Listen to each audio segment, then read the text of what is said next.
बच्चों, स्वागत है आप सबका एक और नई वीडियो में। तो 9th क्लास के प्यारे प्यारे बच्चों, हमारी तरफ से आप लोगों को नमस्ते, जय श्री राम, सत श्री अकाल और सब खैरियत। उम्मीद करते हैं आप लोग मन लगा के पढ़ रहे होंगे। लास्ट वीडियो में हमने क्या पढ़ा था? गुरुत्वाकर्षण।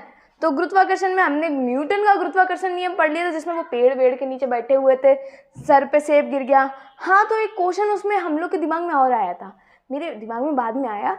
सेब गिरा तो वो चुपचाप खा लेते, उन्हें क्या ज़रूरत थी नियम बनाने की? खैर चलो छोड़ो, नियम तो हम लोग को आ ही गया ना, तो हमको क्या मतलब उन्होंने सेब खाया या हो सकता है खा लिया, वो बताएंगे थोड़ी, है ना।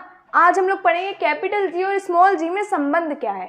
ये है आपकी बुक का पहला डेरिवेशन। ये मान लीजिए आपके सिलेबस में पहला डेरिवेशन आप करने जा रहे हैं। इनफैक्ट लाइफ में पहला डेरिवेशन करने जा रहे होंगे, क्योंकि 9th में नया नया ही आता है भैया डेरिवेशन। अब डेरिवेशन क्या होता है? मेन चीज़ ये है, डेरिवेशन का मतलब होता है फॉर्मूला होता है, वो बनाना है हमें। 2-3 फार्मूलों को मिला के उसकी इक्वेशन बना के सॉल्व करके एक फार्मूला बनाना है। सोचने में डर लग रहा होगा, मैथ लगेगी पूरी मार, क्या क्या होगा, कैसे हो पाएगा? तो बिल्कुल डरने की बात नहीं है, आराम से बहुत इजीली आ जाएगा। क्या लिखा है? माना पृथ्वी का द्रव्यमान कैपिटल एम है। चित्र से देखते हैं, वो पीछे की थ्योरी तो हटाओ यार, अपने क्लास का तो रूल है यार, पहले पढ़ेंगे, लिखने को तो जिंदगी पड़ी है। जो अर्थ का मास है यानी पृथ्वी का द्रव्यमान है, वो कैपिटल एम है। चित्र में दिख रहा है अर्थ है भैया। ये ग्रीन कलर ये मिल नहीं रहा था, नहीं तो आपको अर्थ बना के दिखाते हैं हम। और मून का यानी चांद का द्रव्यमान, चंद्रमा का द्रव्यमान स्मॉल एम है। इन दोनों के बीच की दूरी स्मॉल आर है। जैसे कि हमने लास्ट चित्र में भी देखा, इसमें क्या है भाई, देखो चांद तो छोटा है यार, अर्थ से तो थोड़ा छोटा बना है, इसलिए स्मॉल एम रख दिया। ये थोड़ा सा बड़ा है तो इसे कैपिटल एम रख दिया, है ना। यही ऊपर लिखा हुआ है, माना पृथ्वी का द्रव्यमान कैपिटल एम है तथा चंद्रमा का द्रव्यमान स्मॉल एम है तथा इनके मध्य की दूरी, इन दोनों के बीच की दूरी है स्मॉल आर। तब इनके मध्य लगने वाला गुरुत्वाकर्षण बल क्या होगा, वही निकालना है। ठीक है, तो सबसे पहले न्यूटन का गुरुत्वाकर्षण नियम लगाएंगे। क्या पढ़ा था? F बराबर capital G m1 m2 upon r square. तो m1 m2 वहाँ पे, क्योंकि हमने m1 m2 लिया था, यहाँ पे कैपिटल M और स्मॉल m दोनों लेंगे, तो वही न्यूटन का नियम रख दिया। F जैसे था, F वही है, कैपिटल G गुरुत्वाकर्षण नियतांक था, वो भी वही है। और जो क्या कहते हैं वहाँ पे m1 और m2 थे, यहाँ पे हमने कैपिटल M और स्मॉल m लिया, तो कैपिटल M स्मॉल m लिख दिया। बीच की दूरी स्मॉल r है, तो फिर स्मॉल r का स्क्वायर। इसे क्या माना? इक्वेशन 1। अब चूंकि हम जानते हैं, ये भैया चूंकि का निशान होता है 3 बिंदी, यानी क्योंकि एक तरीके से हमें क्योंकि पता है पहले से, एक फॉर्मूला होता है F बराबर mg। आप कहेंगे F बराबर mg कहाँ से आया? हमें तो नहीं पता, आपको पता है लेकिन हमें तो नहीं पता भैया, 9th हम कर रहे हैं, आप थोड़ी कर रही हैं। तो हम लोगों ने न्यूटन का दूसरा नियम पढ़ा था, F बराबर ma। तो जो a था वो क्या था? त्वरण था। तो यहाँ पे कैपिटल जी से उतने से चेंज, सॉरी उसमें से इतने से चेंज किया गया कि स्मॉल ए की जगह स्मॉल जी लिखा हुआ है, क्योंकि ये है ग्रेविटेशनल एक्सेलरेशन, यानी स्मॉल जी गुरुत्वीय त्वरण है। इसे मान लिया समीकरण 2।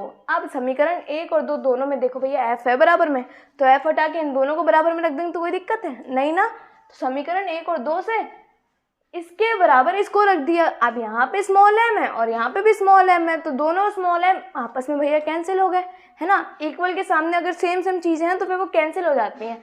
वही चीज़ है, कैपिटल जी एम बराबर स्मॉल जी। अब ये चीज़ थी अपॉन में, हमने क्या पढ़ा था? कोई चीज़ अगर इधर डिवाइड में है, इक्वल के इधर, तो इक्वल की दूसरी साइड जाके वो मल्टीप्लिकेशन में आ जाएगी। तो यहाँ पे मल्टीप्लिकेशन में वो आर स्क्वायर हो गया, तो हमें फॉर्मूला मिल गया कैपिटल जी एम बराबर स्मॉल जी आर स्क्वायर।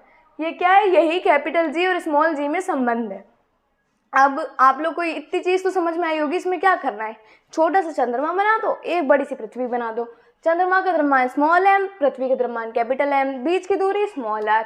अब न्यूटन का नियम है F बराबर capital G m1 m2 upon r square, तो उसमें से m1 m2 हटा के कैपिटल M और स्मॉल m रख दिया। अब लगाएंगे F बराबर mg। कहाँ से आया? न्यूटन का दूसरा नियम था F बराबर ma। ए भी त्वरण था, ये भी त्वरण है, बस वो नॉर्मल त्वरण था, ये गुरुत्वीय त्वरण है, तो F बराबर mg हो गया। तो दोनों में F इक्वल में था, तो F हटा दिया और दोनों इक्वेशन को एक दूसरे के बराबर रख दिया। Capital G M upon r square बराबर mg। अब स्मॉल m और स्मॉल m कैंसिल हो गया, कैपिटल जी एम बराबर स्मॉल जी आर स्क्वायर। हमें संबंध मिल गया किसमें? कैपिटल जी में और स्मॉल जी में। तो ये चीज़ बहुत आसान थी। अब एक चीज़ और यहाँ पे लिखी हुई है, स्मॉल जी का मान क्या होता है? भैया देखो, कैपिटल जी का मान तो हमने लास्ट वीडियो में पढ़ा था, क्या था? कुछ तो बताया था आपने, याद करो, 6.67 × 10⁻⁻11 था। और यहाँ पे स्मॉल जी का मान भी है, स्मॉल जी का मान भी यही रहता है, हमेशा चेंज नहीं होगा। 9.8 मीटर प्रति सेकंड स्क्वायर। कहेंगे चलिए 9.8 तो ठीक है, मीटर प्रति सेकंड स्क्वायर कहाँ से आया?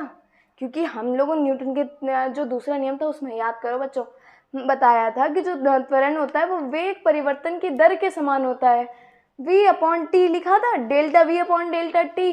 तो वहाँ पे जो v का जो मात्रक, v यानी वेग का मात्रक, तो मीटर प्रति सेकंड होता है, और t का मात्रक भी सेकंड होता है। अब सेकंड आ गया ऊपर तो क्या हो गया, सेकंड स्क्वायर हो गया, तो मीटर प्रति सेकंड स्क्वायर त्वरण का मात्रक आ गया। तो आज की वीडियो में उम्मीद करते हैं आप लोगों को मज़ा आया होगा। और ये चीज़ें बहुत इंपॉर्टेंट, सॉरी लिखना भूल गए थे, ये इम्पॉर्टेंट है, पेपर में आता ही आता है, तो मन लगा के पढ़िए और बहुत बढ़िया नंबर आएंगे। चिंता करने की कोई ज़रूरत नहीं है, बस मन लगा के पढ़ते रहिए और जुड़े रहिए BDKDN के साथ। तब तक के लिए धन्यवाद।